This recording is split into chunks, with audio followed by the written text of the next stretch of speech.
다 함께 묵상 기도드리심으로 2022년 2월 첫째 주에 예배 하나님께 올려드리겠습니다.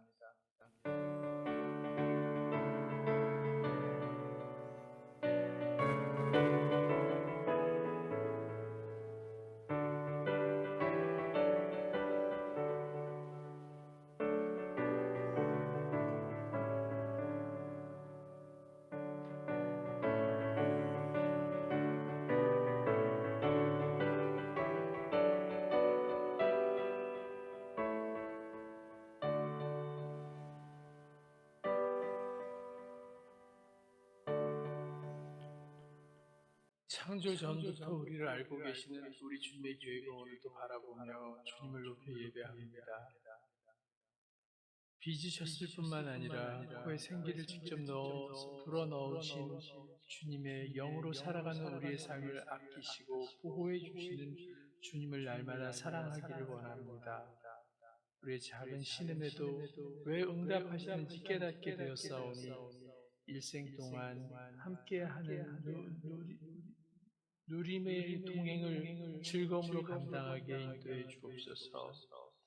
늘 나의 입장을 이해받으려 하기보다는 상대방의 입장을 용납하는 너그러움을 간직하게 살아가도록 우리의 품성을 늘 주님을 향하게 도와주시기를 원합니다. 주님의 마음을 이해하게 하시고 기도하면서 받은 응답을 즉시 실천함으로 세상에서의 삶을 영적으로 풍요롭게 만드는 하나님 나라의 백성으로 감사와 찬송이 넘치게 우리들을 인도해 주옵소서. 주님의 음성을 과연 평상시에 귀 기울이며 살아가는 인생 여정을 살펴보기를 원합니다. 그저 불분명하게 그리고 주님의 음성을 대충 인식해 놓고 제대로 주님의 음성을 구분하지도 못하면서 할 수 있는 척 자기 합리화를 하는 우리의 모습을 반성하기 원합니다.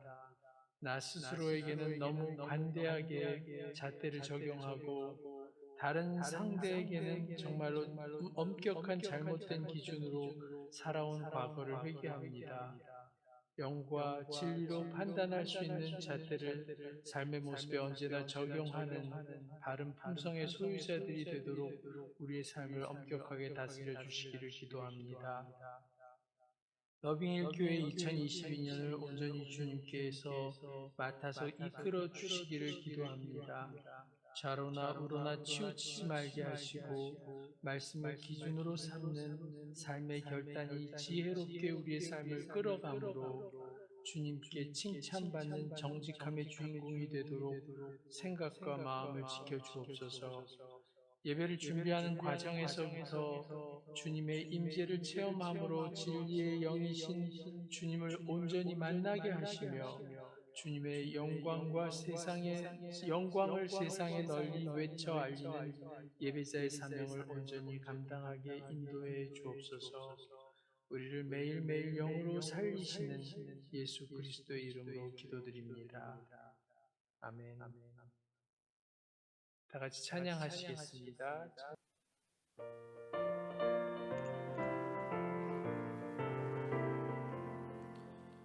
영혼의 빛 예수여 가까이 비춰주시고 이 세상 구름 일어나 가리지 않게 하소서. 이 눈에 단장 오기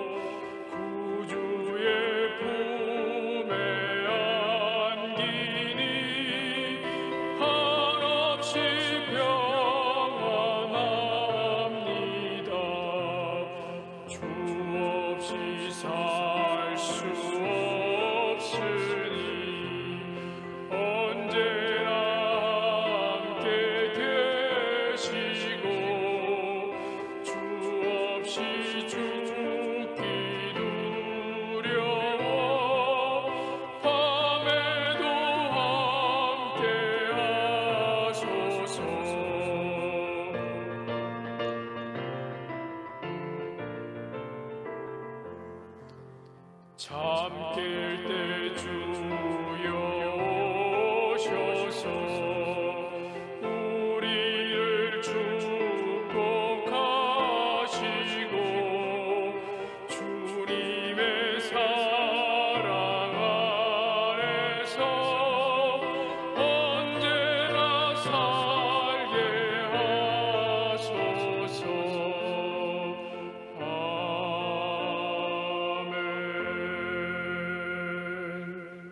찬송가 통일찬송가 346장 함께 찬양하시겠습니다.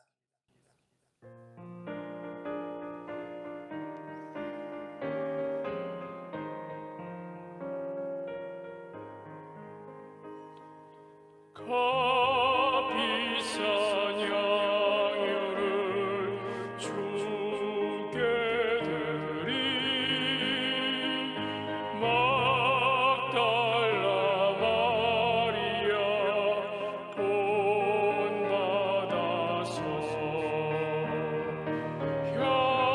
향기로운 산재물 주님께 바치리 사랑의 주 내 주님께 연약한 자에게 힘을 주고 어두운 세상에 빛을 비춰 성실과 인내로 내 형제 이끌리 사랑의 주 내 주님께 두려운 마음에 소망 주고 슬픔에 쌓인 자 위로하며 길 잃은 자들을 친절히 이끌리 사랑의 주 내 주님께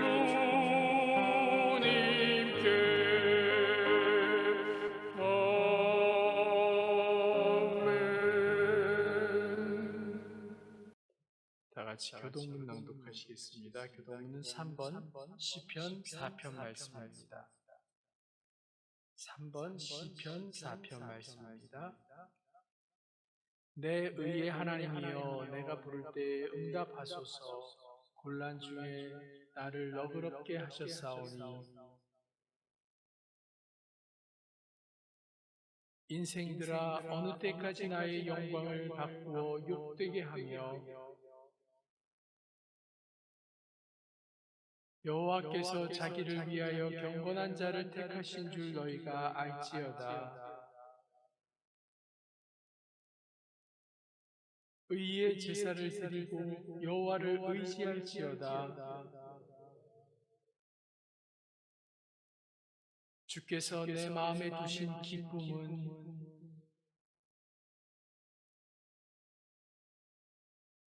내가 평안히 눕고 자기도 하리니 나를 안전히 살게 하시는 이는 오직 여호와이시니이다. 아멘. 교회 소식 알려드립니다. 러빙이 교회 예배 참석하신 여러분들을 모두 주님의 사랑으로 환영합니다.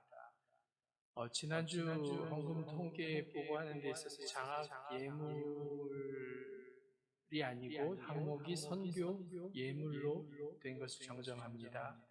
불편하시겠지만 교회 안에서는 마스크 항상 착용해 주시기 바랍니다.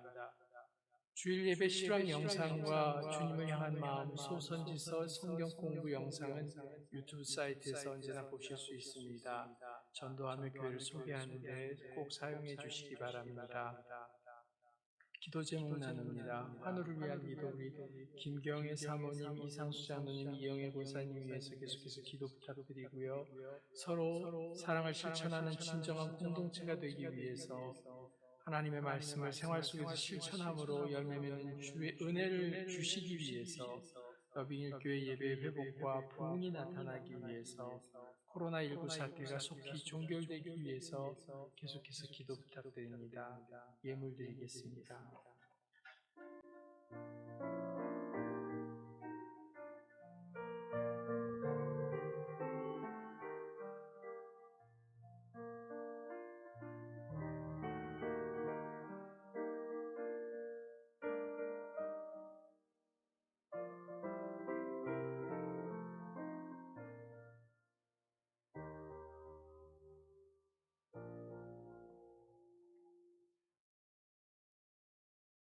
하나님의 은혜를 감사드립니다.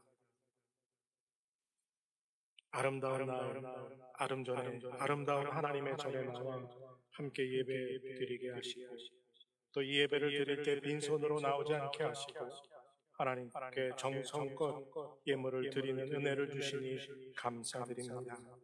드린 아름다운 예물을 주님 기뻐 흠양하시고 하나님의 때와 하나님의 뜻을 따라 아름답게 쓰임있게 하시고 부족함도 모자람도 없도록 하나님 풍성히 채워 주시옵소서. 드린 성도들의 손길 하나님께서 기억하시고 30배, 60배, 100배의 풍성한 열매로 각 가정에 채워주시고 또한 소원하는 기도들 응답되는 아름다운 역사를 주여 허락하여 주시옵소서. 참 힘들고 어려운 또 영적으로 많이 지쳐있는 이 상황 속에서 하나님 우리들의 마음을 하나로 모으고 주님께 나아가며 목마른 사슴과 같이 사모함으로 주님 앞에 달려 나아감으로 영이 회복되게 하시고 또한 우리의 삶이 변화되게 하시고 비록 힘든 가운데서도 하나님이 지켜주심과 하나님이 함께하여 주시는 은혜로 말미암아 승리하는 복된 성도들이 될 수 있도록 주여 도와 주시옵소서. 성도들 가정에 하나님께서 건강으로 지켜주시고 함께하여 주시옵소서. 아버지 몸된 교회를 지켜주시길 원합니다. 교회를 세우신 하나님의 뜻대로 교회가 온전히 세워지게 하시고 하나님이 쓰시기에 합당한 교회로 드려지게 하시며 저희들이 올 한 해 서로 사랑을 실천하며 정말 아름다운 열매를 맺기를 사모하며 주님 앞에 달려가오니 하나님 날마다 말씀이 살아 역사하는 은혜를 허락해 주시고 그 말씀대로 살아가고 그 말씀대로 실천하며 행동하는 아름다운 사람들이 되어갈 수 있는 은혜를 능력을 우리에게 덧입혀 주시옵소서. 오늘 이 날이 복된 날이 되게 하여 주시기를 기도하옵고 감사드리며 예수님의 이름으로 기도드립니다. 아멘. 오늘의 말씀은 요한복음 4장 23절에서 24절 말씀입니다. 아버지께 참되게 예배하는 자들은 영과 진리로 예배할 때가 오나니 곧 이때라. 아버지께서는 자기에게 이렇게 예배하는 자들을 찾으시느니라. 하나님은 영이시니 예배하는 자가 영과 진리로 예배할지니라. 아멘. 지난 주간 또 잘 지내셨죠? 지난주에 또 여러 가지 이유로 못 모이게 되었다가 오늘 다시 모였는데 그동안에 교회가 조금 여러 가지로 시스템을 업그레이드 하게 되어서 미국 교회에 감사드리고 또 이렇게 더 좋은 화면으로 여러분들과 함께 예배할 수 있어서 감사를 드립니다. 오늘도 살아계신 하나님의 말씀이 우리를 사로잡는 은혜가 넘쳐나기를 기도하고 또 소원하고 이 시간 하나님이 주신 은혜 안에 풍성히 거하는 우리 모두가 되기를 바라고 또 축복합니다. 하나님은 말씀으로 온 우주 만물을 창조하신 그만큼 능력이 충만한 하나님이십니다. 부족함도 모자람도 없으신 전지전능한 분이시지. 무엇이든 할 수 있고 할 수 없는 것이 없으신 창조주 하나님이십니다. 하나님의 전지전능함, 이것을 우리가 이해하거나 상상할 수 있을까요? 이것은 우리의 이해 밖이고요. 그리고 우리가 상상할 수 있는 범위 밖에 있음이 바로 하나님의 전지전능함이고 그분의 능력의 충만함이라 할 수 있습니다. 무엇이든지 다 하실 수 있는 분이신데요. 하나님은 또 특이하게 하나님 혼자서 이 일을 하시는 것을 기뻐하지 않으십니다. 온 우주 만물을 창조하실 때는 하나님 스스로 모든 것을 하셨지만 그 이후에는요, 항상 사람과 함께 일하시기를 원하고 사람을 통해서 하나님의 뜻을 펼치시고 역사를 이루어 가십니다. 그래서 하나님은 그분이 일하시기 위해서 그분의 마음에 합한 사람을 늘 찾고 또 찾고 계시다는 것입니다. 그리고 하나님께서 이 역사에 우리를 동참시키시면서 그 동참시키는 가장 큰 이유는 부족함도 모자람도 아니고요, 우리에게 그 하나님이 복을 주시기 원해서 우리에게 그 일을 동참하도록 하나님이 부르신다는 것입니다. 이 많고 많은 사람들 중에 하나님이 쓰시고 또 하나님이 쓰시기에 합당한 사람을 찾는 기준은 무엇인가 하면 바로 하나님을 예배하는 예배자라는 겁니다. 그러니까 성경에 많은 사람들이 하나님이 부르심을 통해서 일하게 되었잖아요. 근데 그 사람들이 모두 다 하나님께 온전히 예배드리던 예배자였다라는 사실입니다. 여러분들은 진정으로 하나님께 예배드리는 참 예배자이십니까? 오늘은 영과 진리로라는 말씀의 제목을 나누면서 이 말씀 가운데 우리가 은혜를 나누고 풍성한 은혜 안에 거하는 이 시간이 되기를 바랍니다. 말씀을 준비하는 과정 속에서 크리스찬 포스트가 있거든요. 아리클로 주로 좋은 글들을 보내주는 그런 사이트가 있는데요. 그곳에서 옛 기독교 오늘날 교회 부흥의 필요 조건이라는 아리클을 하나 우연히 읽게 됐습니다. 이 칼럼은요, 나이지리아의 수도 아부자라는 곳에 위치하고 있는 그 도시에서 선교 사역을 담당하고 있는 오스카 아마에치 목사님이란 분이 쓴 칼럼이었어요. 이 칼럼에서 이 목사님은 이렇게 말합니다. 신자들의 생활 방식이 구별되던 예전의 기독교로 나이지리아가 돌아오기를 기대한다라는 것. 초대교회 이 안디옥 교회의 신자들이 처음 그리스도인이라 불리게 되었던 것처럼 그 사람들의 행동을 통해서 예수 그리스도의 닮음을 보여줬다는 것을 우리가 이제 다시 회복해야 한다라는 이야기. 그러면서 이 아프리카 나이지리아의 옛 이야기를 좀 하는데요. 70년대 80년대 초반에도 이 나이지리아에는요, 그리스도인들 기독교인에 대해서 아주 좋은 평가들로 온 나라 전체가 가득했었다고 말합니다. 어느 지역에 이 사이비 종교가 들끓고 있었는데요, 이 사이비 종교들조차도 거듭난 사람, 즉 그리스도인들에게 있어서는 함부로 대하지 않도록 조심했었다라는 이야기를 덧붙입니다. 또한 하나님의 거듭난 자녀가, 그러니까 예수 믿는 사람이 길을 지나가다 보면요, 이 담배 피고 있던 사람이 우연히 그냥 그 사람이 지나가면 담배불을 숨기거나 담배를 끄던 시절이 다시 돌아오기를 원한다라는 내용으로 계속해서 아리클을 진행해 갑니다. 90년대 초반에도요, 기독교 소녀에게 젊은 남자애들이 가벼운 성관계를 요구할 수 없을 만큼 그리스도인들 여자들에게 대해서 존경을 표했었다고 말해요. 삶의 열매, 그 영적인 열매들이 세상 사람들과 그리스도인들을 구별시켰고 아무도 그리스도인들의 정체성을 의심하지 않았다라는 게 그 당시 나이지리아 기독교 문화였다고 말합니다. 그래서 이 나이지리아에서는 그리스도인들이 아주 존경을 받았고 사람들로부터 두려움의 존중의 대상이었다고 말합니다. 그래서 도둑들은요 그리스도인들 집에 가서 물건을 훔치는 걸 아주 조심스럽게 하고 또 두려워했다고 말해요. 그래서 교회는 이 예수 믿지 않는 비신자들이 바라봤을 때 아주 신성한 장소였다라는 겁니다.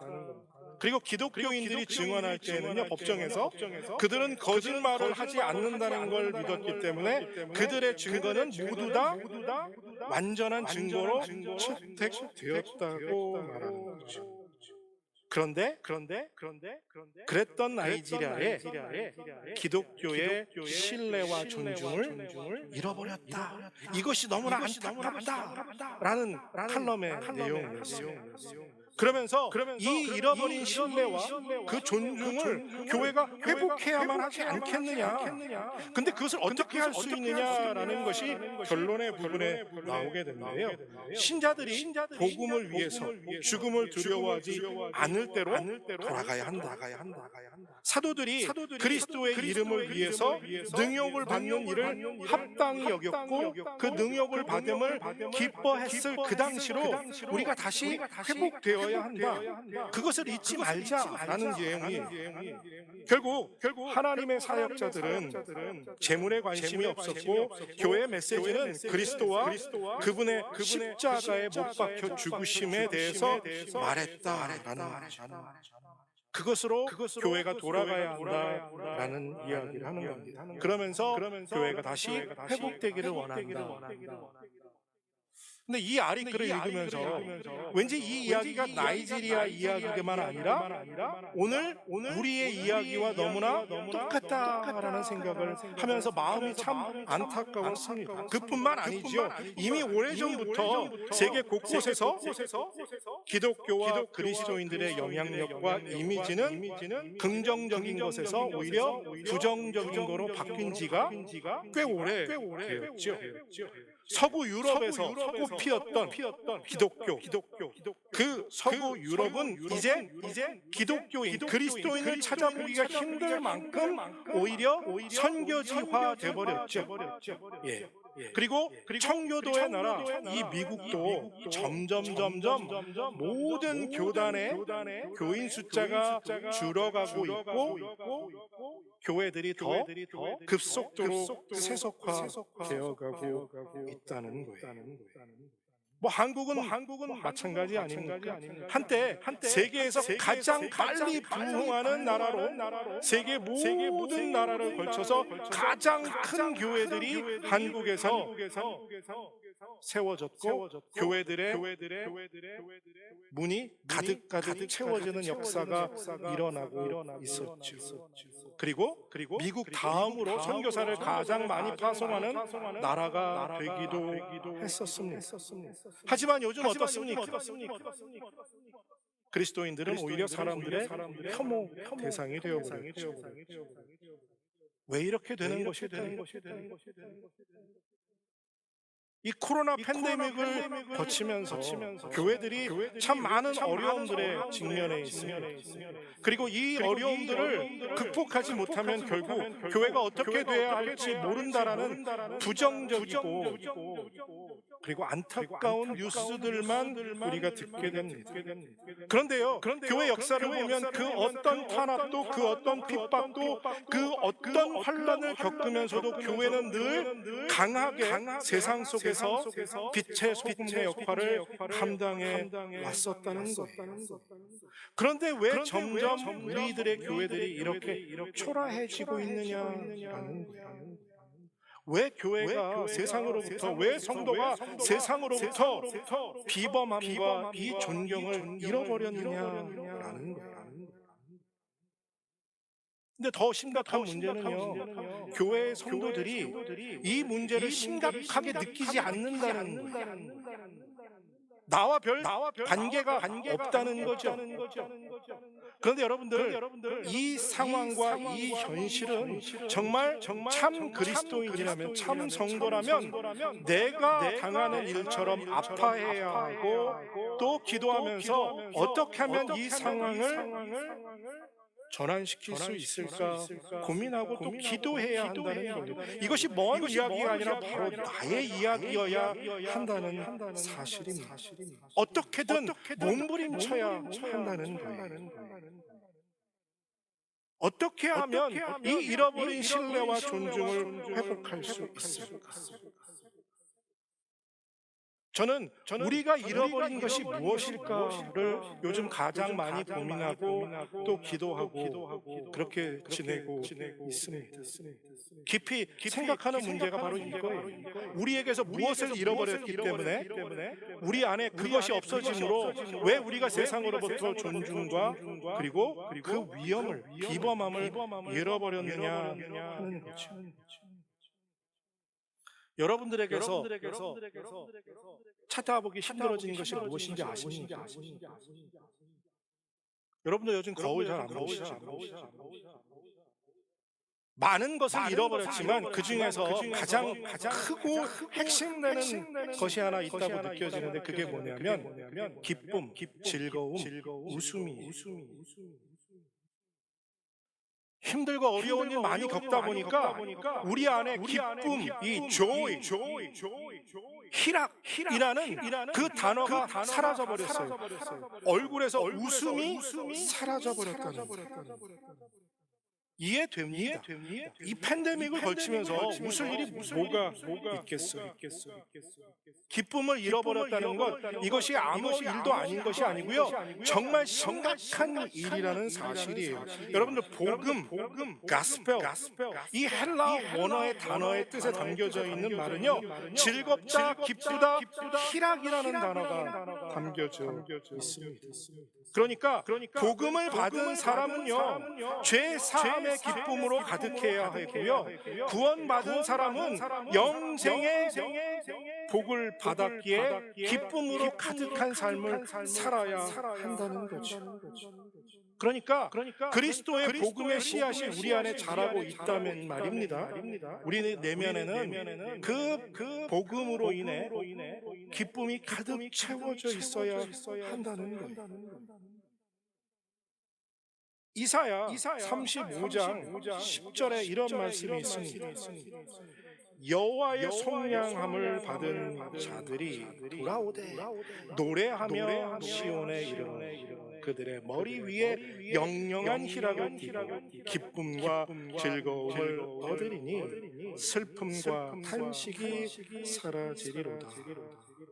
하나님께 죄사함을 받고요, 그 회복함을 얻어서 기쁨이 너무 넘쳐서 머리에 영영한 희락을 띠고 있다. 머리에서도 기쁨이 보인다는 거예요. 여러분들 왜 이런 거 있잖아요, 아우라가 보인다고 그러잖아요, 연예인들. 근데 그거 다 쓸모없는 아우라고요, 우리 안에 기쁨의 아우라가 있어야 된다는 거예요. 왜요? 우리의 죄사함을 받았고 하나님의 자녀된 영생함이 우리에 있기 때문에. 그래서 우리가 즐겁고 기쁨으로 노래할 때 어떻게 돼요? 슬픔과 탄식이 내 안에 있다가 사라져버려요. 내 안에 기쁨으로 가득 채워지니까 슬픔과 탄식이 내 마음속에 자리할 곳이 없도록 밀어내지게 된다는 거죠. 성령께서 우리 안에 충만히 역사하고 계신다면 지금 우리의 현실과 상황과 상관없이, 지금 나의 가정의 형편과 상관없이, 지금 우리 교회와 상황과 상관없이 우리는 기뻐할 수 있어야 한다는 거예요. 그래서 그렇게 기도합니다. 우리 러빙힐 교회가 항상 기쁨이 넘치는 교회가 되게 해주시기를 기도합니다. 상처받은 사람들, 마음에 상함을 입은 사람들, 여러 가지 일들을 만나서 슬픔과 탄식이 있는 사람들이 이 러빙힐 교회에 와서 기쁨을 회복하는 기쁨의 교회가 되기를 축복하고 또 기도합니다. 여러분, 우리가 기쁨을 회복하기 위해서 가장 최선의 방법은 무엇일까요? 최선의 길은 무엇일까요? 그것이 바로 이사야 35장 10절에 나오는 말씀이에요. 어떻게 해야 하냐면요, 예수님 만나는 거예요. 예수님을 만나는 게 우리의 기쁨을 회복하는 길입니다. 그러면 어떻게 예수님을 만날 수 있습니까? 길 가다 우연히 예수님 만날 수 있으면 좋겠어요. 근데 그렇지 못하거든요. 엠마오로 가던 두 제자처럼 우연히 예수님이 찾아와 주셔서 만나면 다행이지만 그렇지 않아요. 그러면 예수님을 만나는데 가장 좋은 방법은 뭐냐면요, 바로 예배드리는. 그러니까 우리가 예배드리는 기쁨을 회복하게 되면 예수 그리스도를 만나고 우리의 기쁨이 가득 채워지게 되는 거죠. 여러분들에게 예배드리는 기쁨이 있으십니까? 정말 여러분들에게 오늘 이 주일에 예배드리는 이 예배가 여러분들에게 기쁨이 되십니까? 우리의 예배가 기쁨으로 가득한 예배입니까? 예배드리는 기쁨을 회복하는 우리들이 되기를 다시 한번 축복합니다. 여러분, 정말 우리가 가장 먼저 그리고 가장 중요하게 가장 간절히 매달리고 하나님께 기도하며 간구해야 할 것은 뭐냐면 바로 이 예배의 기쁨을 회복하는 것에 있습니다. 부족한 제가 설교 준비할 때 또 말씀을 나눌 때 은혜로운 말씀 전할 수 있도록 여러분들 간절히 기도해 주시기를 부탁드립니다. 또 모든 찬양에는 감동이 있고 그 찬양에는 은혜가 나타나게 되기를 여러분들 기도해 주시기를. 예배가 살려면요, 찬송이 살아야 해요. 우리 모두가 찬양 드릴 때 이 살아나는 기쁨을 체험하는 은혜를 하나님이 부어주시기를 원합니다. 정말 우리 모두가 한 목소리로 전심으로 하나님을 찬양할 수 있는 은혜를 주시기를 기도하는 우리들이 되길 바랍니다. 그냥 우리의 입술을 열어서 노래 부르는 노래가 아니라 우리의 영혼의 기쁨을 채워주는 찬양의 능력이 임하는 그 찬양이 되도록 우리 다 같이 기도하기를 바랍니다. 기도해야 이 일이 일어납니다.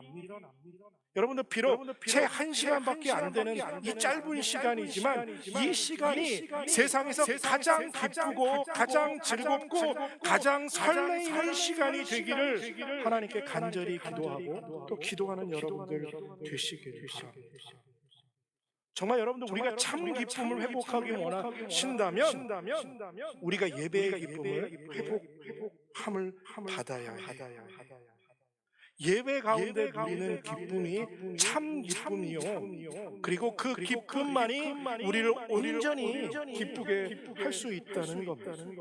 이 기쁨만이 그 누구도 빼앗을 수 없는, 그리고 그 어떤 것으로도 흔들리지 않는 기쁨을 주기 때문입니다. 여러분들 왜 우리가 이 기쁨을 빼앗겼을까요? 왜냐하면요, 우리가 눈에 보이는 현상에 집중하기 때문에. 내 삶의 문제, 내 삶의 고난. 그런데 이것은 현상에 불과합니다. 교회 성도들이 늘어나면 기쁘고 성도 빈자리가 생기면 슬퍼진다. 이건 참 기쁨이 아니라는 거죠. 하나님이 주시는 예배 안의 기쁨은요, 그 무엇으로도 그 어떤 것으로도 바꿀 수 없는, 변화될 수 없는, 변질될 수 없는 기쁨이라는 사실이에요. 성도가 자리를 채우던 못 채우던, 내 삶에 문제가 있던 없던, 그것과는 별개로 하나님이 주시는 내 안의 기쁨이 가득 채워져 있어야 한다는 거예요. 그런데 우리가 자꾸 눈에 보이는 현상 때문에 그것에 연연하니까 우리 안에 있는 기쁨이 자꾸 빼앗기는 거예요. 사라져버리고 잊어버리는 거예요. 그래서 사도 바울이 빌립보서 4장 4절에 이렇게 말하죠. 주 안에서 항상 기뻐하라. 내가 다시 말하노니 기뻐하라. 여기서 항상은 뭐예요? 내 삶에 문제가 있던, 내 삶에 문제가 없던, 어려운 일을 만났던, 어려운 일을 만나지 않았던, 교회의 성도가 한 명 떠나든 교회의 성도가 한 명 늘어나든 이것과 상관없이 항상 기뻐하라는 거예요. No matter what. 왜요? 예배 가운데 만나는 주님, 그 기쁨이 내 안에 있다면 상관없이 늘 기뻐할 수 있다는 거예요.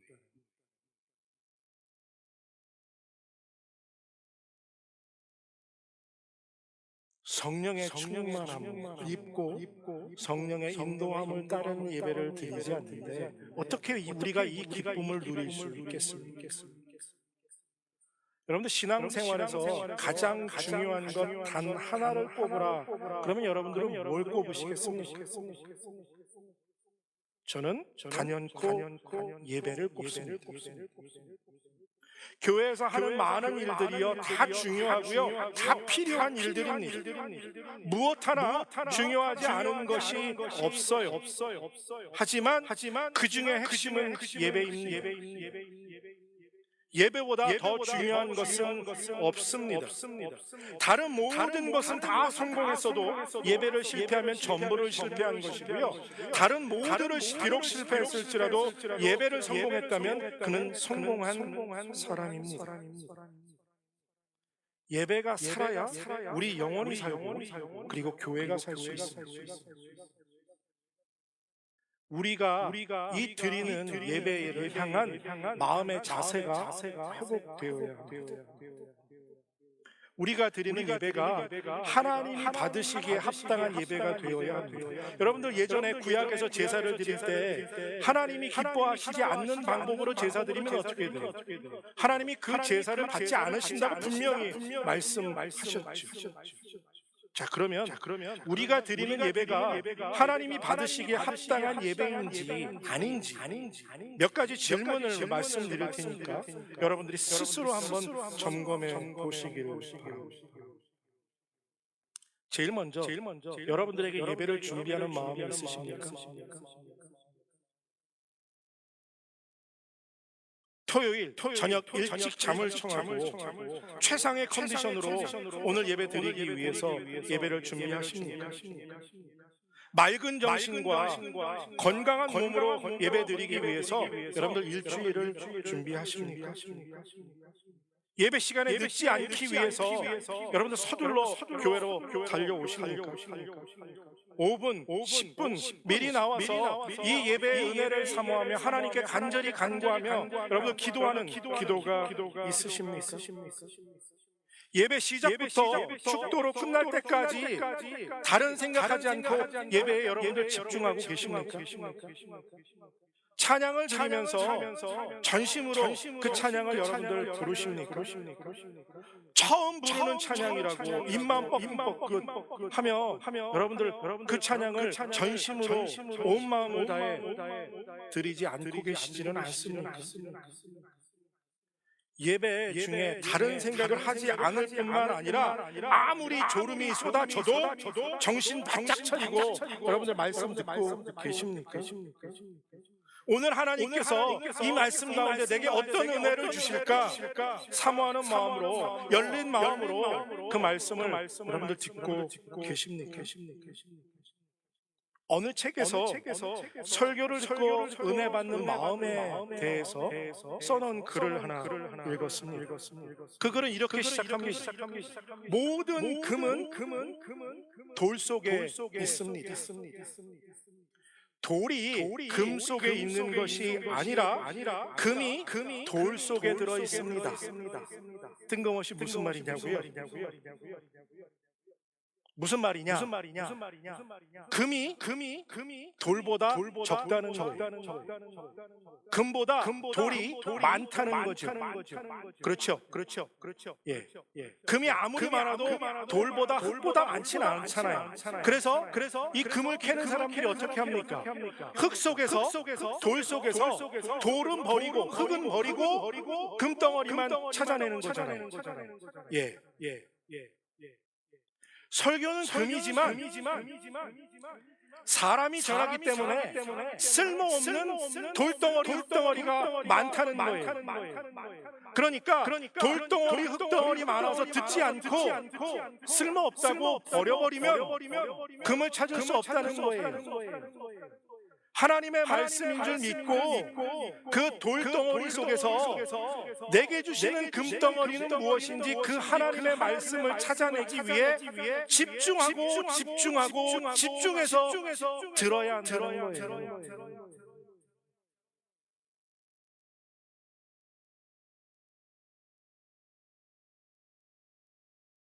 말씀을 청정하는 사람들이 되시기를 축복합니다. 여러분들은 비록 제가 전하는 말이 돌덩어리들만 가득할지라도 그 안에 여러분들에게 주시는 하나님이 주시는 금덩어리가 있음을 믿고 귀 기울여 그 말씀 속에서 참 진리를 발견하는 아름다운 하나님의 사람들이 되시기를 축복합니다. 하나님께서 주신 말씀인 줄 알고 여러분들 겸손히 순종하며 그 말씀을 듣고 듣는 대로 행하려고 몸부림치는 여러분들 되시길 바랍니다. 왜 이렇게 예배드려야 하느냐고요? 그냥 잠시 왔다 가면 되지 뭘 그렇게까지 해야 하느냐고요?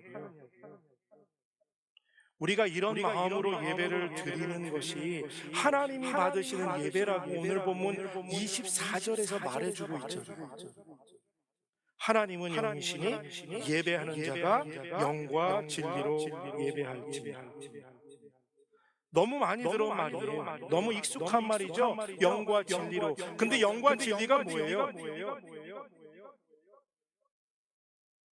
영과 진리로 예배 드린다는 말은 진리 안에서, 진리의 영 안에서 예배 드린다는 이야기라는 거예요. 이 말은 무엇인가? 성령께서 이끄시는 대로 예배 드린다는 이야기라는 겁니다.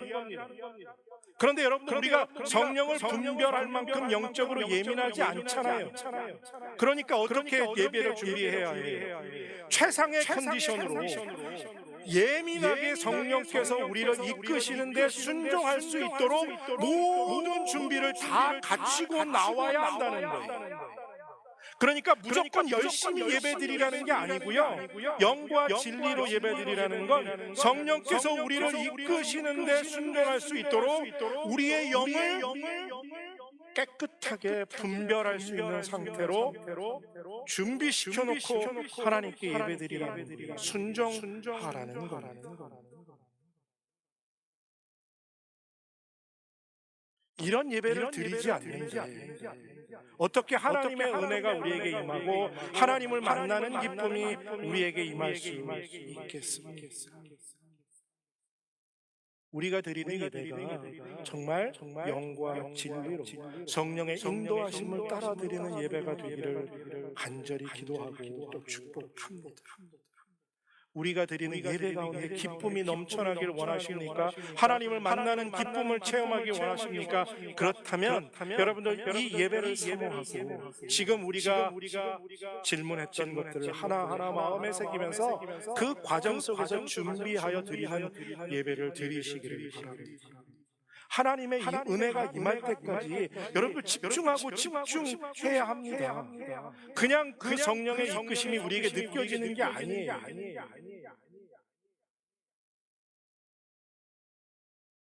장작불을 붙이려면 어떻게 해야 해요? 기름이 있으면 장작불 붙이기가 너무 쉽죠. 근데요, 빼짝 마른 장작은 태우기 쉽지만 물에 잔뜩 젖은 장작은 불에 붙어야 안 붙어요. 기름을 끼워 부어도 잘 안 붙어요. 세상 물에 빠져 살다가 주일날 뻘끔 나와서 그거 붙일래니 붙어요? 제가 예수님 아닌 다음에는 못 붙여요. 저도요.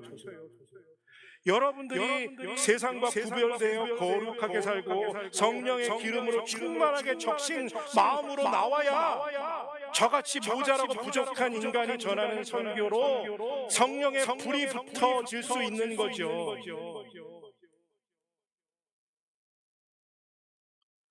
그러기 위해서 집중하고 또 집중해야 하고요, 성령께 나아가 기도하고 또 간절히 기도해야 합니다. 여러분, 우리 말로 이런 말 잘하잖아요. 목숨 걸고 저는 예배드립니다. 그 말로만 하지 말고 진짜로 예배를 준비하고 내 영혼이 성령의 이끌리심에 순종하고 반응할 수 있을 만큼 샤프한 영적인 상태를 만들기 위해 여러분들 정말 목숨을 걸어보길 바랍니다. 그러면 하나님이 우리가 드리는 예배를 받지 않으실 리가 없고요, 우리에게 성령의 은혜를 부어주시지 않을 리가 없지 않습니까? 예배 가운데 우리가 하나님을 만나고 진리를 깨닫게 되니 우리 안에 기쁨이 가득할 수밖에 없지 않겠습니까? 그 기쁨이 회복될 때야 비로소 어떤 환경에서도 흔들리지 않는 기쁨을 소유한 하나님의 사람으로 살아갈 때 세상에서 잃어버렸던 그 존중과 신뢰를 회복할 수 있을 줄로 믿습니다. 아니, 저 사람들은 이렇게 힘들고 어려운 상황인데 어찌 얼굴에서 웃음이 떠나질 않아? 저 사람들의 비밀은 뭘까? 그것이 바로 우리를 향한 존중과 신뢰로 나타나는 줄로 믿습니다. 사랑하는 성도 여러분, 하나님은 진정한 예배자를 오늘도 찾고 계십니다. 성도에게 있어서 정말 중요한 것이 무엇인가? 그것은 하나님께 진리와 영으로 예배드리는 것에 있어요. 교회 공동체 모든 것이 다 중요해요. 하지만 교회 공동체가 예배로서 하나님께 온전히 드려지지 않으면 교회는 살아있을 수 없어요. 살아있는 예배가 교회를 살리고 성도를 살릴 수 있습니다. 기쁨의 감격이 살아나는 예배를 드리기 위해 우리를 준비하여 하나님께 드리는 그런 아름다운 하나님의 사람들이 되시길 바랍니다. 그래서 정말 예배 드리는 기쁨을 회복하는 우리 러빙 교회가 되기를 바라고 원하고 또 기도합니다. 함께 기도하겠습니다. 하나님 아버지, 잃어버렸던 기쁨, 그 기쁨을 회복하길 원합니다. 삶의 환경과 여건에 따라 기뻐하고 슬퍼하고 또 괴로워하는 것이 아니라 어떤 상황과 환경 속에서도 예배 가운데 주님을 만나는 기쁨으로 말미암아 흔들리지 않는 기쁨, 항상 기뻐하는 사람이 되기를 원합니다. 주여, 우리에게 온전한 예배를 드릴 수 있게 하여 주시고 영과 진리로 성령의 인도하심에 이끄심에 순종하여 드리는 예배의 기쁨을 회복하는 우리 러빙일교회 성도들이 될 수 있는 은혜를 주여 허락하여 주시옵소서.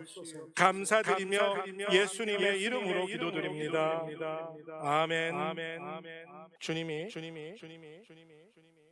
돌아오실 때까지 기억하라 하시던 말씀을 지켜 성찬을 나누기 전 말씀 함께 읽고 주님 주신 성찬을 함께 나누도록 하겠습니다. 내가 너희에게 전한 것은 주께 받은 것이니 곧 주 예수께서 잡히시던 밤에 떡을 가지사 축사하시고 떼어 이르시되 이것은 너희를 위하는 내 몸이니 이것을 행하여 나를 기념하라 하시고 식후에 또한 이와 같이 잔을 가지시고 이르시되 이 잔은 내 피로 세운 새 언약이니 이것을 행하여 마실 때마다 나를 기념하라 하셨으니 너희가 이 떡을 먹으며 이 잔을 마실 때마다 주의 죽으심을 그가 오실 때까지 전하는 것이니라. 그러므로 누구든지 주의 떡이나 잔을 합당치 않게 먹고 마시는 자는 주의 몸과 피에 대하여 죄를 짓는 것이니라. 사람이 자기를 살피고 그 후에야 이 떡을 먹고 이 잔을 마실지니 주의 몸을 분별하지 못하고 먹고 마시는 자는 자기의 죄를 먹고 마시는 것이니라. 아멘. 이 말씀을 다시 한번 생각하면서 주의 몸과 피를 대하기 전 우리 함께 기도하는 시간 갖기를 소원합니다. 같이 기도하겠습니다.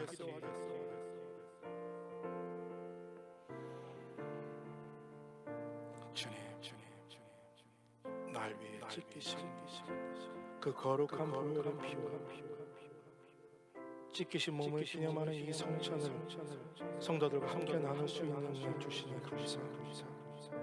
이 시간 주님이 찢기신 몸과 흘리신 그 보혈의 피를 기억하게 하시고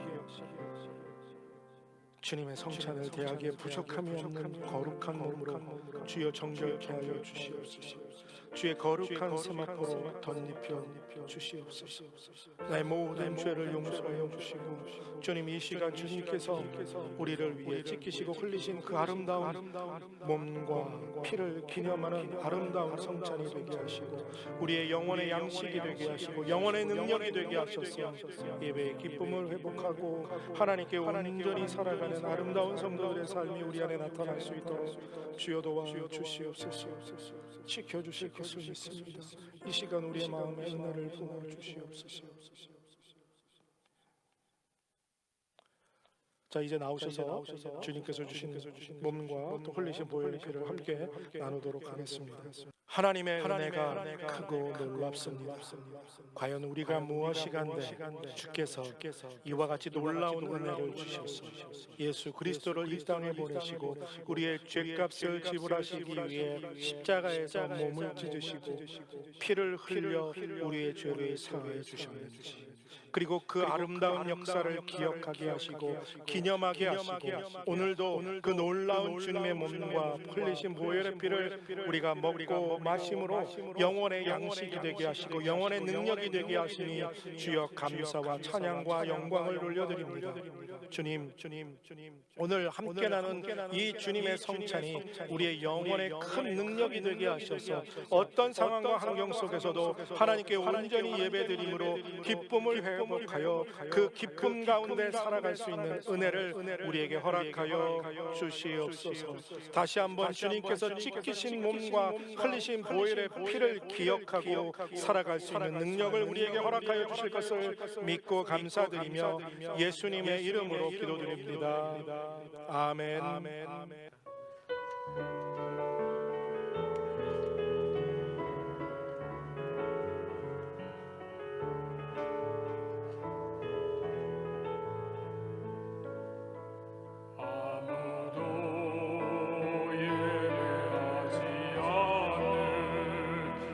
곳에서 주를 예배하리라.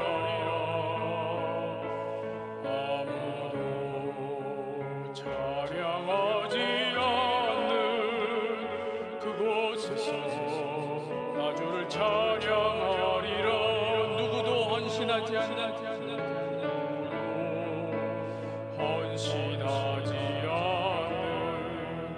그곳에서 주께 헌신하리라. 누구도 증거하지 않는 그곳에서 나 주를 증거하리라. 내가 받는 모든 땅 주를 예배하게 하소서. 주의 보혈로 덮어지게 하소서. 내가 선이고 주의 거룩한 곳 되게 하소서. 주의 향기로 물들이 내가 밟는 모든 땅, 내가 밟는 모든 땅 주를 예배하게 하소서. 주의 보혈로 덮어지게 하소서. 내가 선이고 주의 거룩한 곳 되게 하소서. 주의 향기로 물들이소서. 이제는 우리를 위하여서 십자가에서 물과 피를 다 흘리며 죽기까지 우리를 사랑하여 주신 우리 주 예수 그리스도의 은혜와 하나님 아버지의 극진하신 사랑하심과 성령님의 감화교통 역사하심, 하나님께 예배하는 기쁨을 회복하고 예배 가운데 그 기쁨을 누림으로 삶의 상황과 환경과 상관없이 항상 기뻐하며 살기로 결단하고 돌아가는 사랑하는 모든 하나님의 사람들 머리 위에 이제로부터 영원토록 함께 하시길 간절히 축원하옵나이다. 아멘.